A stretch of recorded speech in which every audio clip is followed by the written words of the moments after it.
Deyince alttan atılan top birbaşa atan oyuncunun öz qapısına daxil olarsa hansı qərar verilir? Alttan. Hə, alttan top atılıb birbaşa öz qapısına gedib çıxıb top. Hansı qərar verilir? Məndə sayılmır. Sayılmır. Oyun necə başlanır? Rəqib komandaya keçir. Necə başlanır? Rəqib necə başlayır topu? Top küncdən zərbə ilə başlanır, bəli. Alt atan oyuncunun ayaqlarının vəziyyəti necə olmalıdır? Necə? Alt atan oyuncunun ayaqlarının vəziyyəti. Ayaqları hansı vəziyyətdə olmalıdır? Xəttin üstündə. Bəli. Hər iki ayağının bir hissəsi yan xəttin üzərində və ya da yan xəttin kənarında olmalıdır. Bu mütləqdir. At vuruşu zamanı top başın arxasından və ya iki əllə atılmalıdır. Bəli. Bəli. Bu mütləq halda yoxsa başqa formada da atmaq olar?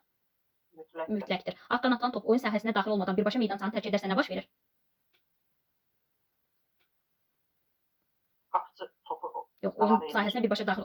Yəni belə deyək də, tutaq ki, altdan atan oyuncu topu oyuna daxil edir, belə deyək. Baxın. Tutaq ki, bu meydandır. Topu buradan A komandasının oyuncusu atanda top birbaşa meydana daxil olmadan meydanı çıxdı. Nə baş verəcək? O yandan top yenə daxil edilir. Top daxil olmayacaq da. Rəqib komanda altdan. Altdan. Bəli. Yəni yan xətdən topu oyuna daxil edəcək. Yan xətdən daxil edəcək. Bəli. Yaxşı, alt atan oyuncu top meydançaya daxil olduqdan sonra digər oyuncu toxunmamış topa yenidən toxunarsa hansı cəza verilir? Zərbəsi deyil. Sərbəst zərbə verilir. Rəqib komandanın xeyrinə sərbəst zərbə veriləcək. Alt atan oyuncu topa ikinci dəfə qəsdən əllə toxunarsa nə baş verir? Rəqib komandaya keçir. Necə başlanır da, yəni? Oyun necə başlanacaq? Yenə elə yox. Yan xətdən. Cərbə zərbəsi. Əllə oynadığına görə cərbə zərbəsi veriləcək. Topa ikinci dəfə qəsdən əli ilə toxunur. Bu olmamalıdır. Əllə oyun cərbə zərbəsi ilə nəticələnir. Alt atışı zamanı rəqib oyunçular alt atılan nöqtədən ən azı nə qədər məsafədə dayanmalıdır? 2 metr. 2 metr.